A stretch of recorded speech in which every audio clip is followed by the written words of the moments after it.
que o senhor acompanhou um pouco, então, o senhor estava no início da igreja, em 1958, que a igreja estava nascendo lá em Santo André, nasceu em 1957. Isso. Anterior a ela, é só, na região sul e sudeste, é só a igreja em Itaim Paulista, né?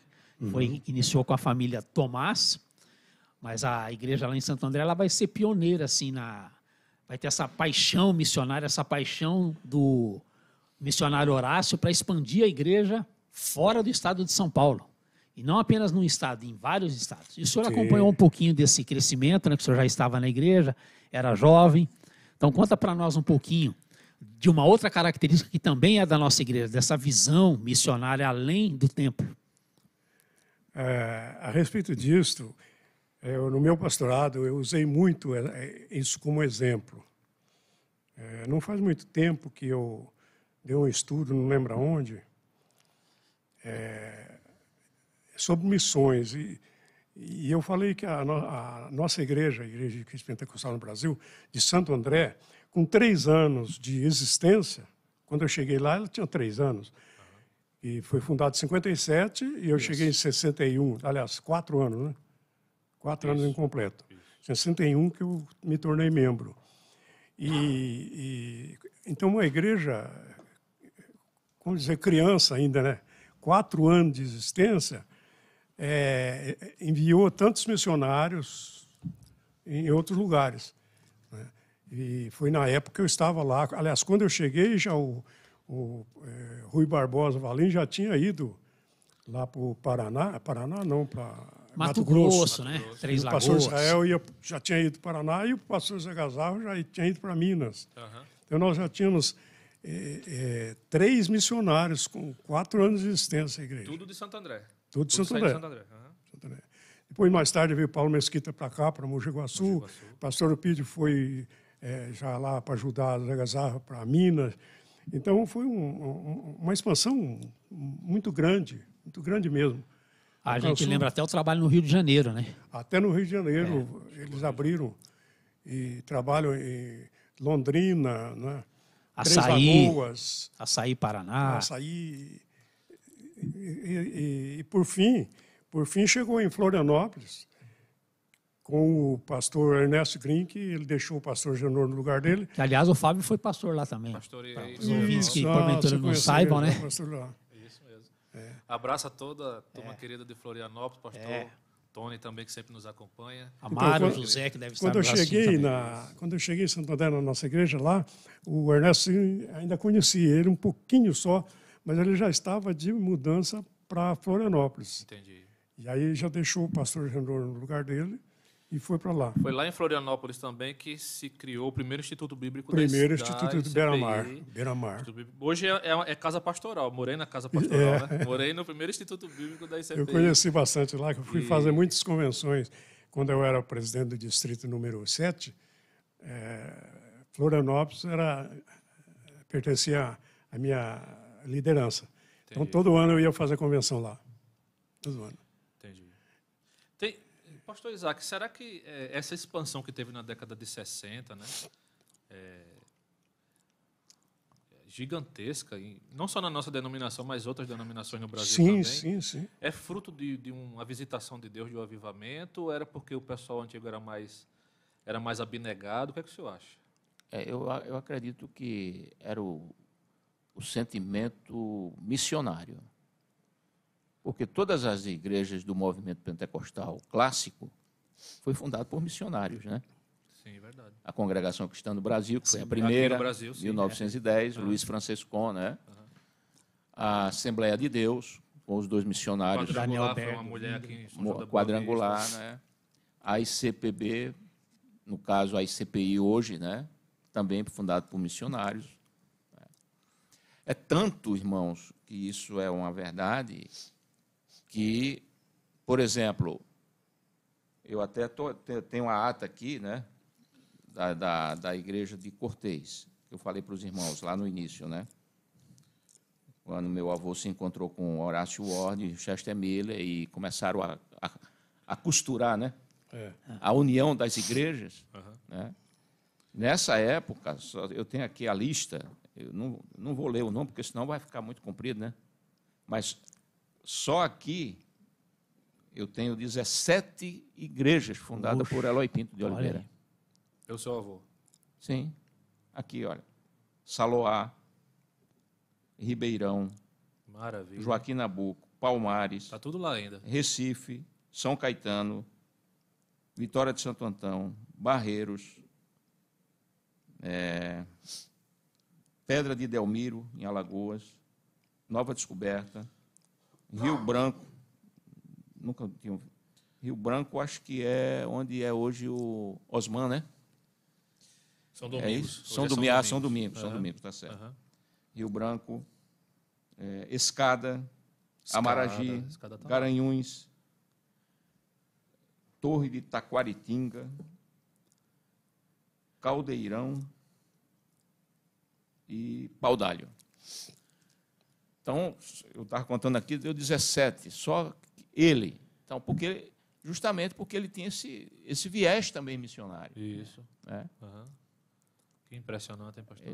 Ele tinha esse viés missionário. Né? Daí a gente entende o trabalho do Rui Barbosa Valim também, né? Sim. Pegou a mesma veia dos missionários A e mesma saiu veia. Né? Fundou implantando igreja no várias. Brasil todo. No Paraná, né? Fundou várias igrejas. Né? Brasília. Brasília foi Rui também, não foi? Não. Brasília foi Joaquim Damião. Joaquim Damião, exatamente.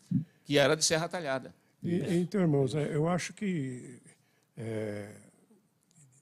esse espírito missionário é importante, mas também na década de 60, não foi só a nossa igreja Não. que... Não, Aqui, tem um por avivamento exemplo, houve um avivamento no Brasil. quando surgiu a Brasil para Cristo, né? Brasil para Deus e Cristo, Amor. Manuel de Melo. Então, na verdade, os crentes eles viviam para o Evangelho.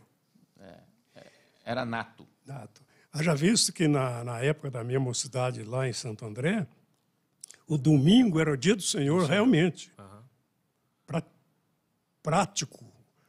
Era 6 horas da manhã a oração, 9 horas da manhã escola dominical, 1 hora da tarde culto ar livre, ia até 4, 5 horas, 5 e meia, fazendo culto ar livre, 5, 6 culto ar livre num domingo. E voltava, ninguém ia jantar, voltava para a igreja, ficava orando até a hora do culto, que começava às 7 horas. Só ia para casa 10 horas da noite. Todos os domingos. Exatamente. Então, o espírito missionário é, ao mesmo tempo, o fogo de Deus aquecendo os corações. Eu lembrei aqui, Ademir, o texto bíblico lá em Salmos que diz assim: aviva-nos, Senhor, e invocaremos o teu nome. Isso. É tanta coisa que a gente vê hoje a turma querendo colocar aí, que a igreja precisa disso, e vai colocando, e vai virando aquela coisa, e a gente não lembra que, de repente, a gente precisava voltar um pouquinho atrás, né? E invocar essa dependência de Deus e essa necessidade do avivamento, né? Porque mesmo sendo outro momento, sendo outro tempo, é lógico que a gente vive outro tempo, mas sem esse avivamento a gente não vai conseguir. Nós vivemos num outro tempo, mas não na direção de outro Deus. Justamente. É o mesmo. É o mesmo Ele Deus. é o mesmo Deus. É o mesmo Deus. E é tanto que nessa década de 60, né, 50, 60, 70, por exemplo, a Igreja Batista, quando foi que ela explodiu? Na década de 60. Né? Com a Igreja Batista Renovada. Né? Eu participei de muitos cultos na Igreja Batista Renovada. Presbiteriana Renovada nasceu depois também um pouquinho. Pastor Adamastor, era uma grande liderança em Recife. Rapaz, o homem... E as igrejas terrível, se uniam. era tremendo. As igrejas se uniam. Exatamente, não tinha essa divisão que tem hoje. Não. A nossa igreja mesmo, eu como músico, quantas vezes nós unimos Avivamento Bíblico, Assembleia de Deus e Igreja de Cristo Pentecostal no Brasil, no dia da Bíblia, unir as bandas e ensaiar junto, e uma festa só no centro de Santo André, Exatamente. com todas as 3 igrejas junto.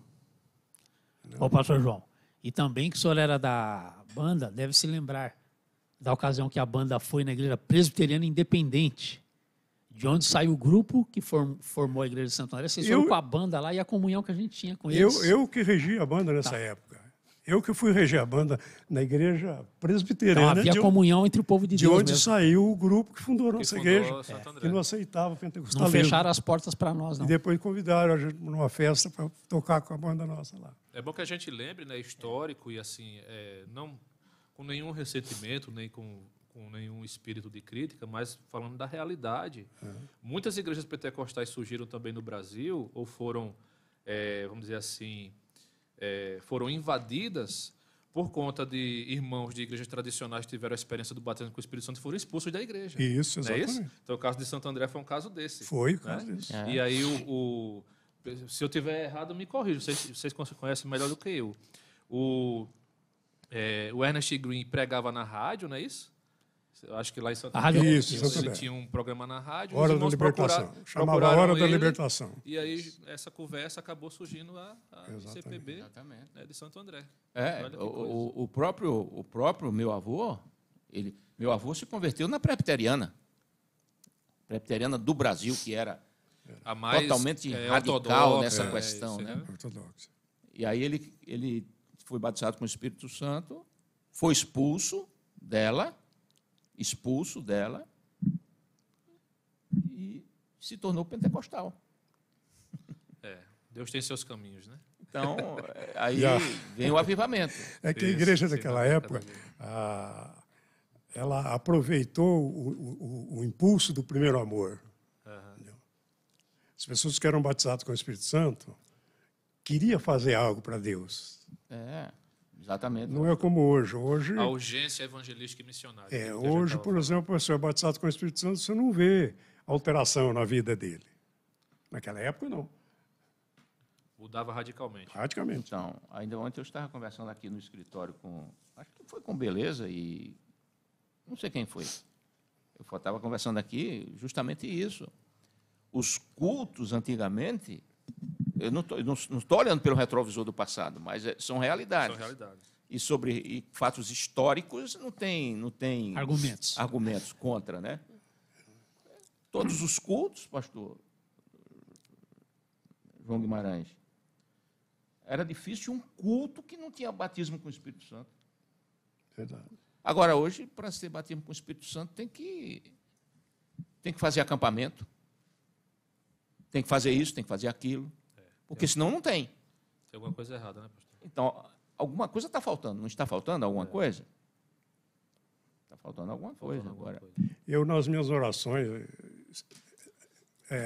não raro isso, eu falar com Deus o que Ele fez com Israel através da profecia de Ezequiel, do Vale de Ossos Secos. Capítulo Nas minhas orações, ter 37. colocado isso aí. Eu acho que, eu não sei, a nossa reunião era Não, pode falar, ver fica só à vontade. historicamente, a gente está Fica à entrando com vontade, sem vontade. problema nenhum. Mas eu penso o seguinte, que está precisando isso, entendeu? Que o Espírito de Deus desça, não é só sobre a ICPI, não. Não, É verdade. é Sobre sobre os as igrejas evangélicos. evangélicas, Traga vida. desça e levante um povo igual levantou aquele exército lá.